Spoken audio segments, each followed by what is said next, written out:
Chevra, guten Erev Shabbos. Today is Yud Gimel Elul, the Yom HaNisuyin of the previous Rebbe. It's Erev Shabbos Kodesh Pashas Ki Seitzei, and this coming week is Tesvav Elul, which is the Yom Yastas, the foundation of Timchei Tmimim Lubavitch. And it's 125 years, the 125th anniversary that Timchei Tmimim was founded, the yeshiva that produces all those bachim that you see on the streets doing Mitzvahim on Fridays, and they learn the whole week, and that are amazing. So this comes from the yeshiva that was founded 125 years ago. Also, Tuesday is Chai Elul, or Wednesday is Chai Elul, the Yom Ha'Ledis of the Shnei Ma'aros HaGedolim, the Baal Shem Tov and the Alter Rebbe. Chai Elul is the birthday of two tzaddikim, so it's double powers. Amazing, amazing days. So we have to understand the connection between all these things. This week's Parsha Ki Seitzei and Yud Gimel Elul, the Chasna of the Friedrich Rebbe, was associated with the founding of Timchei Tmimim because it was in the same year, within days of each other. And the Alter Rebbe and the Baal Shem Tov, Chassidus, etc. Okay, but first, as usual, we'll start with a prayer. And this prayer is from Kapitel Kuf Yutes, Posek Kuf Chav Aleph. And that Posek means, the Posek says as follows. The Posek says, the Posek says, Asisi Mishpat V'Tzedek Bal Tanichene Li'oishkoi. David HaMelech says, I practice justice and righteousness and did not oppress anyone. Leave me not therefore to my oppressors. So, this is a statement in general. David HaMelech was the king of the Jewish nation as they went through many wars. And the thing is that his soldiers were righteous people. Just like we learned in last week's Parsha, that the soldiers that went out to war were not meant to have fear of sin. If they had a fear of sin, they couldn't go out to war. I.e., that means that the soldiers that did go out to war didn't have any skeletons in the closet. They were upright people. And this is what it means, David HaMelech is saying, Asisi mishpat v'tzedek. I practiced justice and righteousness. And therefore, Bal Tanicheni Loishkoi. In the Jewish wars, as they say, right is might. Because they were on the right side. They were representing justice. Therefore, they were also victorious. God was with them. Now, in this week's Parsha, we have one of the most problematic, I wouldn't say the word problematic, difficult to understand mitzvahs and discussions. The very, very famous story where it speaks about how Ki Seitzei lamelchama alevecha, when you go out to war against your enemies, Unesonei Hashem alikecha biyadecha v'shavisa shivyei, and Hashem will deliver him, your enemy, into your hand, and you will capture its people as captives. V'reisa b'shivyei, and you will see among its captivity, Eishes yifas toyar, a woman who is beautiful of form. V'chashakta ba, and you will desire her. V'lakachta l'cha l'isha, you will take her to yourself for a wife. And then the Rebbe discusses, and then the Pasuk discusses the procedure, what you should do in such a case. So, there's very, very many things we have to understand over here. All the commentators speak about it. All the commentators have different approaches. But on the simple pshat level, Dibra Torah Keneged Yitzhara, we're talking about the reality that a soldier can go out to war and he could lust after a Gentile woman, and the Torah prescribes the way how you should go about it, that it should be the way which could bring benefit. That's the simple meaning. But the main question over here is, and all the commentators ask, where do we see that the Torah makes a concession if it's not starting from a good place and the motive is not really pure? Why does the Torah make a concession? Usually when you make concessions, only worse things come out of it. So why over here does the Torah make a concession? So, number one, in general, like I said, most commentators over here speak more about, in a way they evade the issue and they interpret it in a more Jewish manner, that it's referring to Seitzei Muhammad, man's in a struggle, and the interpretations of the verses over here, how it could refer to man's inner struggle between his good side and his bad side. That's one mahalach, one way. Now we're going to speak another way, which fits very, very well with Chassidus. But again, it doesn't fit with the regular pshat, but it's very, very famous, and that's the Oira Chaim HaKodesh. He gives a very, very famous interpretation over here. What's his interpretation? But first, we'll preface it with the general story, and that is the story of sparks. I'm sure that we spoke about this before in the past couple of years. And that is that in a certain sense, according to Kabbalah, especially the Arizal, the whole story, the whole history of Judaism could be the story of sparks. There's different ways how we could look at history. Like, for example, one way we look at history is the story of reincarnation. That's also on the Arizal's Svarim, Sefer Gugulim. You could look at every single millennial and speak about famous souls and say how the history followed reincarnation. This soul was a reincarnation of that soul. This explains why that happened in those years, and that explains why this happened in these years, etc., etc. So reincarnation is one story. One explanation of the narrative of history. Another explanation is the story of sparks. Starting from Egypt, Yetzias Mitzrayim, as explained in all the Chassidus and Kabbalah, that the story of the Yetzias Mitzrayim was that there were sparks. Vayinaslu etz Mitzrayim. There were sparks. What does it mean there were sparks? God created the world. Einoid milvadoi atorei solodas. We spoke about it not so long ago. Ki Hashem hu elikim. Einoid milvadoi. Everything is God. Shema Yisrael Hashem Elokeinu Hashem Echad. Everything is God. But what do you mean? We see physical objects. And there's another 10 questions you can ask on what do you mean that this is all God and it's all, nothing changed. And just like before creation, God was the only existence. Now also God is the only existence. So that itself would take 10 lectures in depth. But in any case, you're looking at tables, you're looking at chairs, you're looking at apples. No, it's all sparks.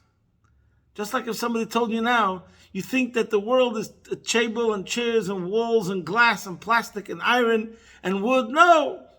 It's all neutrons, protons, electrons, atoms. That's what it is. And it's true. The same thing I'm telling you, al derech, it's all sparks. Whatever you're looking around, whatever you're seeing in the world, is all nitzoitzos, godly sparks. Now, the mission of the Jew is to liberate those sparks.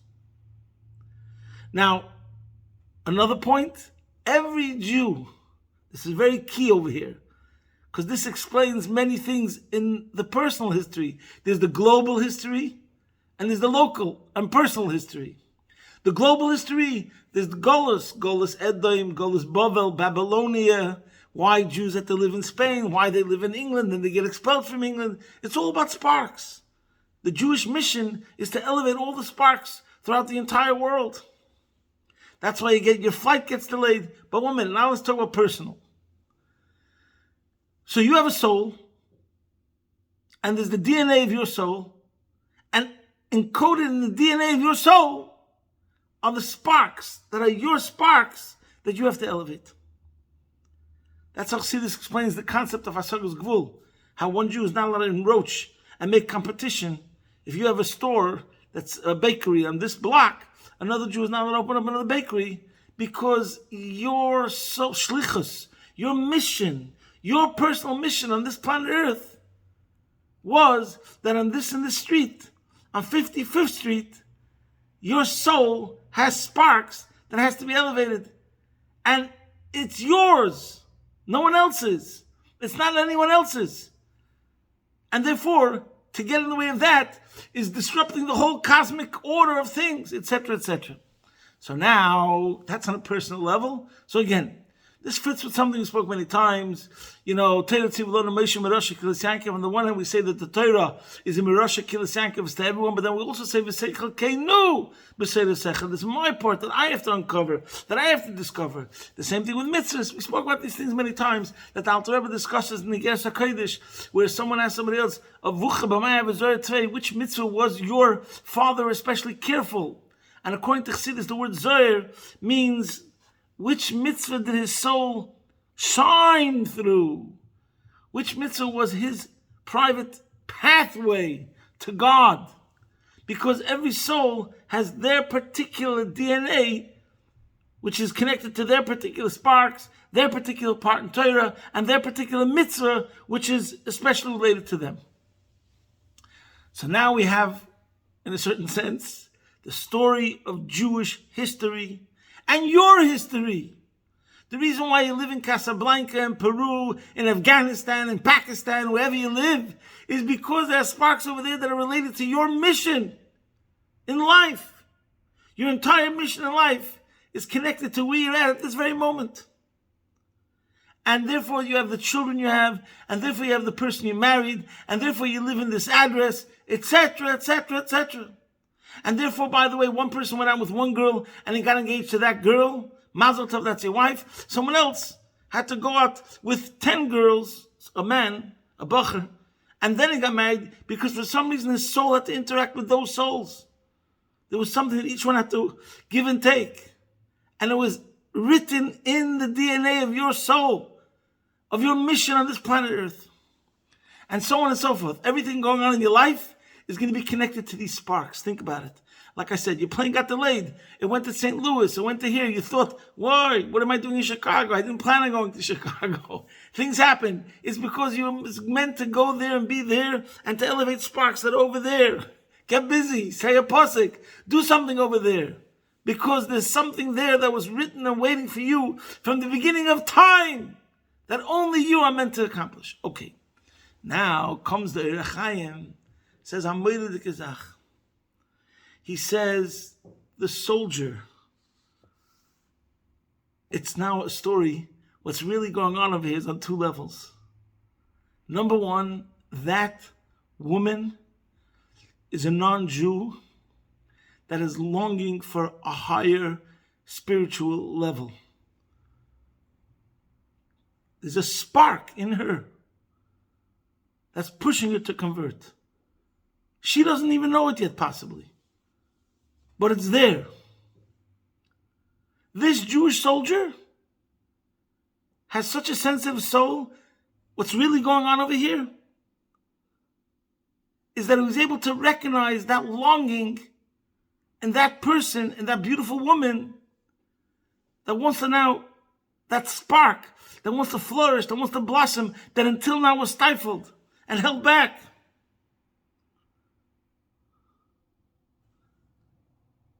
So this soldier is very special because he sees the inner soul, the true beauty of this person that can only become elevated by becoming converted.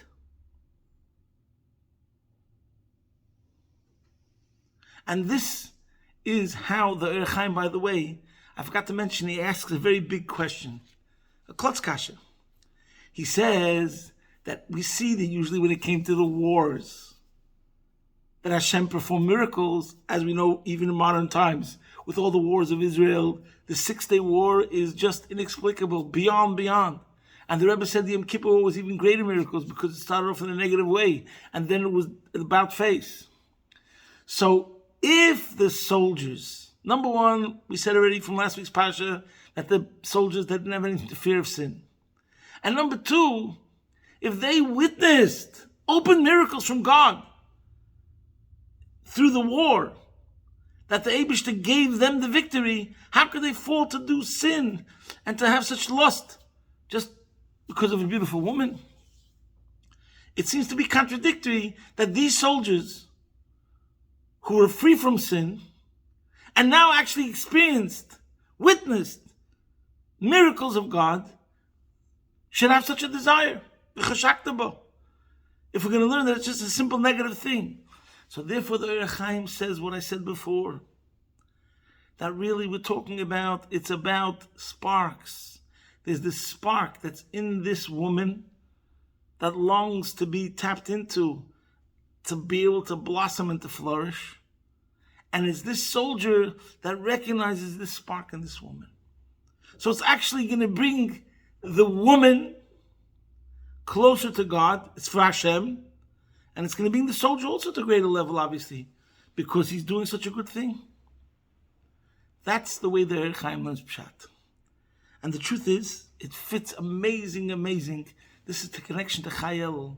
There's a very, very famous Pshat of the Baal Shem Tov that is brought down in Chassidus and Nul Sichos of the Rebbe. And that's on the Pasuk that goes, Re'evim gam tzmeim nafsham bem tesatov. So the little translation means both hungry and thirsty. Their soul languished within them. But the Baal Shem Tov said, Re'evim gam tzmeim. Why are you hungry for physical objects? Nafsham bem tesatov. It's because there's a soul in those objects that you have to redeem. That's what the Baal Shem Tov said. So that's a phenomenal statement. And this is where we have to be very, very careful in life. Sometimes you desire something, and it's actually, it's not a refined desire. You know, sometimes people could lose their head. You've lost the plot. Money makes the world go round, and they think it's all about money. What do you think? And essen esst sich, schlafen schlaft sich. A person could be dreaming about hot dogs, pizza, bubble gum, and beer all day long. And it's not good. Okay? Don't get me wrong. You need your local mashpia, a spiritual guidance counselor. But there's another way to look at it. And that is, you know why you desire this? Actually, let's say you're hungry for it.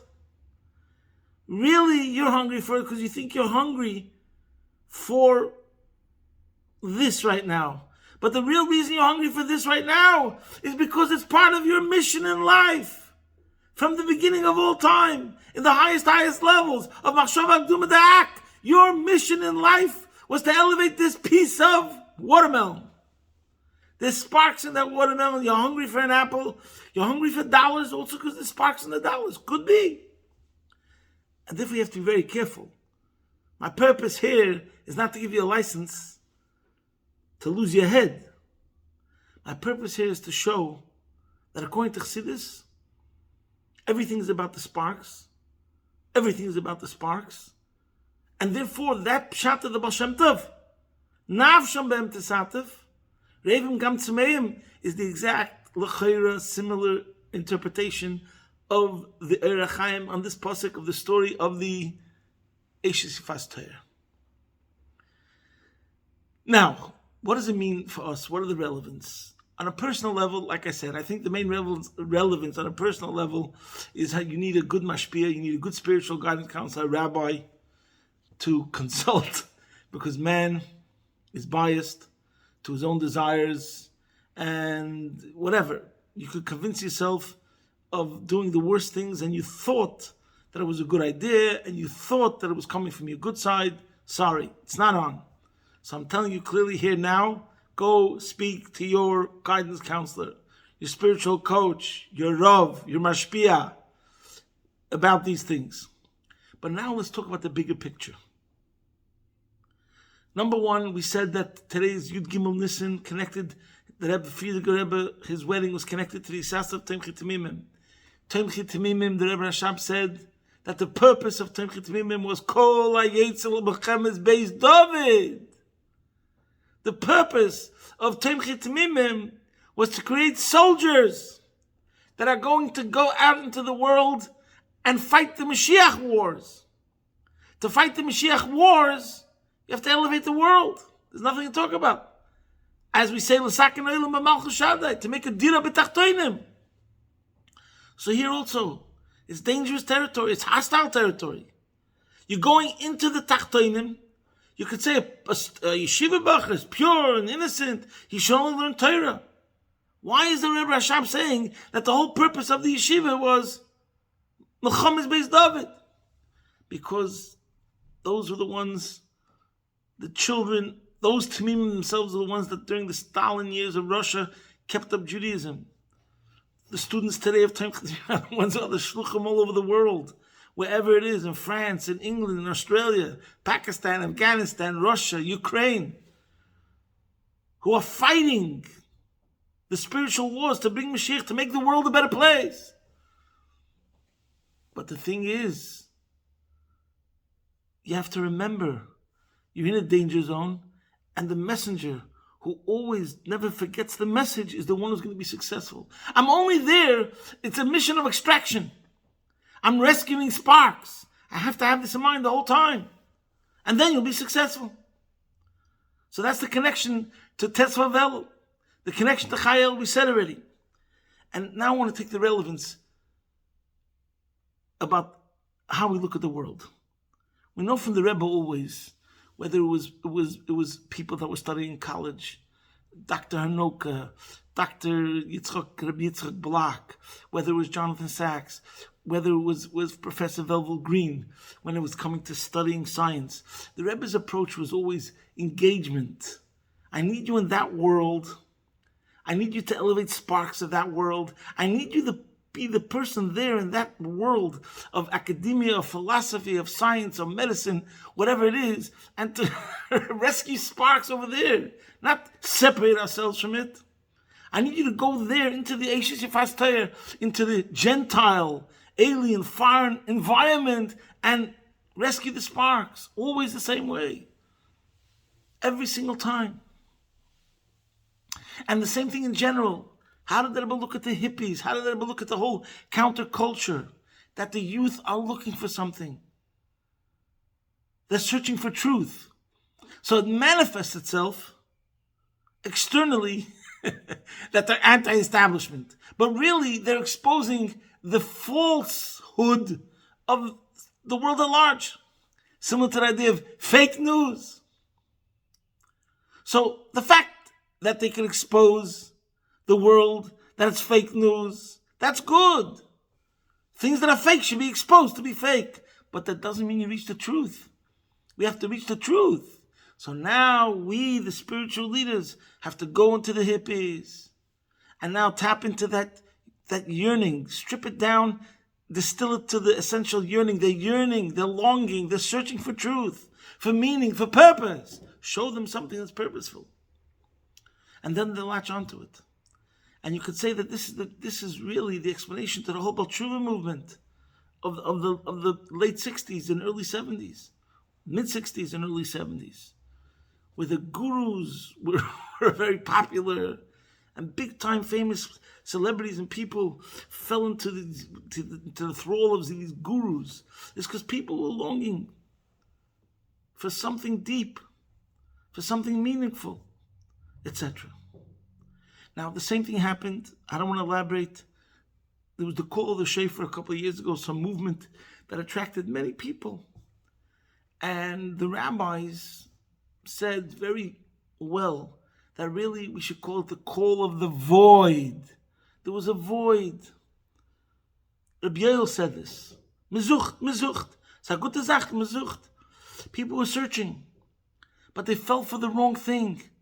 So we have to be there. We have to recognize that there's this search going on. And we have to provide them with the real substance, etc. Now by the way, this is also true with the whole social justice warriors. I don't want to get into it now. On the one hand, these people are making the biggest mistakes because they think if a dog is drowning and a human is drowning, they might think you have to save the dog. It's not my position to go talk about these things now.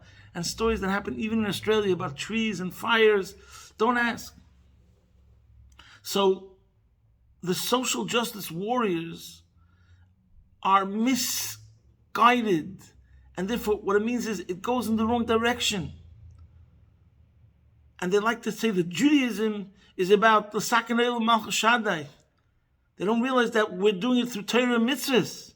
If you want to save the world and you want to make the world a better place, it's only through the manual that God gave us.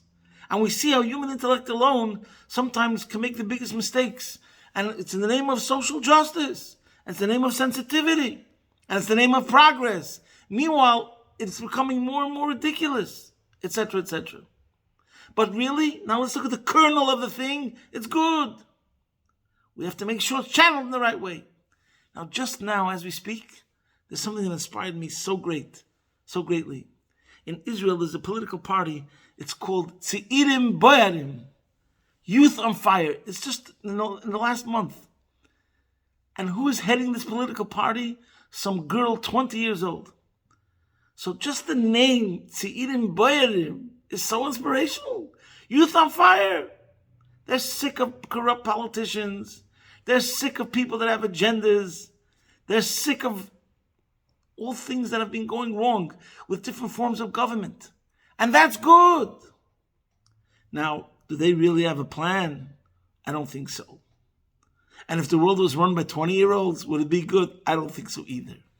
But we have to take what's going on over here. They're sick of corruption. They're sick of the lies. They're sick of what they see is failing again and again and again. The polarization, the hatred, whatever it is. So Tzeirim Boyarim, that's the quality of youth. They're on fire. There's a revolutionary spirit. We have to use that revolutionary spirit in our service of Hashem. And this is the lesson we have to take. That you, first on a personal level, you have to realize you have a mission.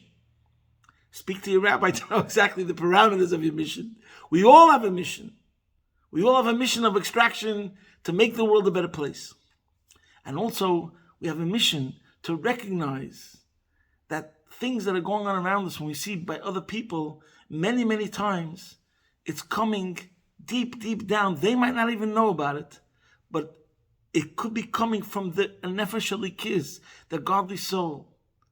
People are yearning for truth. People are yearning for meaning. People are searching for purpose. And we have to not forget that we should give them the real nutrients, the real food, the right perspectives. So the Eibusher should help, that we should take all these messages, the schus of the Bala Simcha, the Frierdiker Rebbe, and the Rebbe Rashab, who founded this school, this amazing school of Tomchei Temimim, that created generations and generations of warriors that fight the good fight, and the Baal Shem Tov and the Alter Rebbe. And this, I didn't mention, the connection to Alter Rebbe was the one who revealed more the idea of Achdus Hashem, how everything was God, is God. It's written that the Alter Rebbe said his whole purpose, every single Shabbos and all of his lectures and everything, was just to stress this idea of Achdus Hashem, how the Eibusher is one. Everything is Hashem, and Hashem is everything. And we have that in mind, and that's our intention, and that's our purpose. Then we'll always end up doing the right thing. Amen, Ken Yiratzon.